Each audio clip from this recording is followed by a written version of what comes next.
riding a 1000 on the streets. And I'm still not the most skilled.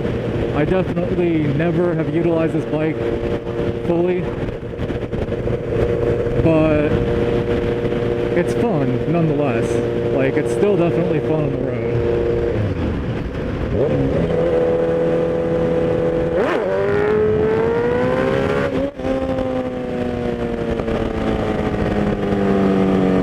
And I still suck at wheeling it because I'm too scared. I wouldn't recommend everybody go get a 1000 on the street because, I don't know, as much fun as it is to have all the power, it feels like you really have to keep yourself in check. And at least on this one, because I don't have any of the electronic assists. If I had one of the modern bikes where I could like throw it into like low power mode, like sea or rain, it probably wouldn't be as much of a handful. But just with this one being the raw bike, it gets kind of annoying sometimes, especially when I don't want to baby it. So before this, the only other sport bike experience I had was the same year, a 2005 600. And that was my first official sports bike. I still miss it. It was definitely fun. And I can't really say which one's more fun. It's hard to say because both have their own unique riding styles. The 1000, you definitely utilize the power more often than not. Like, you could just use the throttle to make up for any of your mistakes you make. Like, if you come into a turn too slow or whatever, it's always the power. The 1000, like, the coolest thing about the 1000 is just how much power you have, like, for how light the bike is. The thing I loved about the 600 was how much more I had to shift the bike. And I know a lot of people hate shifting, but I don't know, I really loved like being in the 600 and clicking up and down the gears a lot more often to make sure I was in the correct power, like make sure I was in the power band for the right gear. The 1000, I don't really have to do that because I can just hammer on the throttle in whatever gear I am and it goes. I totally forgot where I was, where I left off.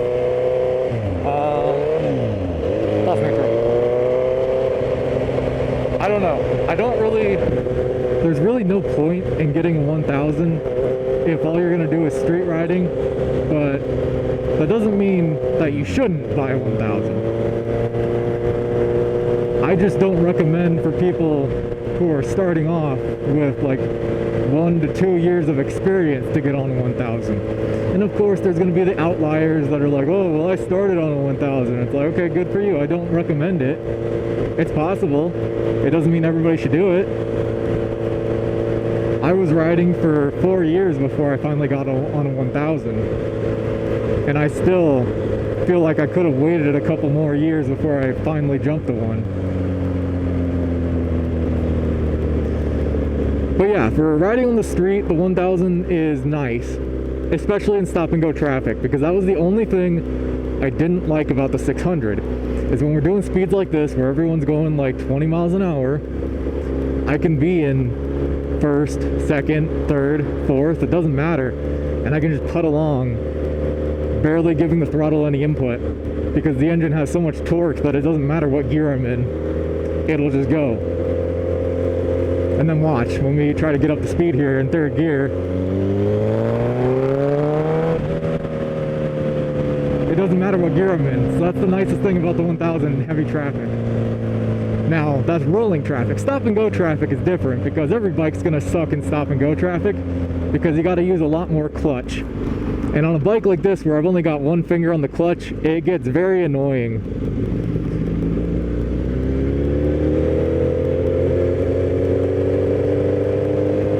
The 1000 is definitely a lot nicer if all you're doing is getting on the freeway to go fast in a straight line. Yeah, they're very nimble. Like, I know the modern ones are probably even better than mine because I think they're lighter, I don't remember. But they're not as flickable as the 600 or the 750. I would love to ride a 750 just to see how it compared.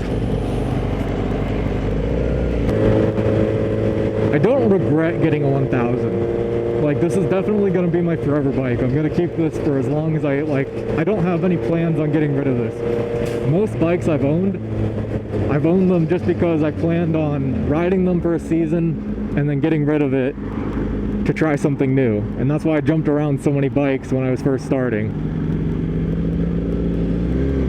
But the 1000 was the end goal. I wanted to get on a big bike and at least have one, say I rode it. And I think that's kind of what everybody wants. Everybody wants the 1000 because that's the cool big boy bike. But if all you're doing is commuting to and from work, you don't really need one. It's more or less, do you want one? And are you okay with the sacrifices of having terrible ergonomics? Fuel mileage isn't going to be as great, even though mine gets like 34 miles per gallon, which is still better than a commuting car. But overall, if you're just like commuting to and from work and all you're doing is streets like this, I'd recommend getting something smaller, like a 500 or a 300, like somewhere in that range. Hell, you could even get away with a Honda Grom when your speeds aren't faster than 45, depending on how much you weigh.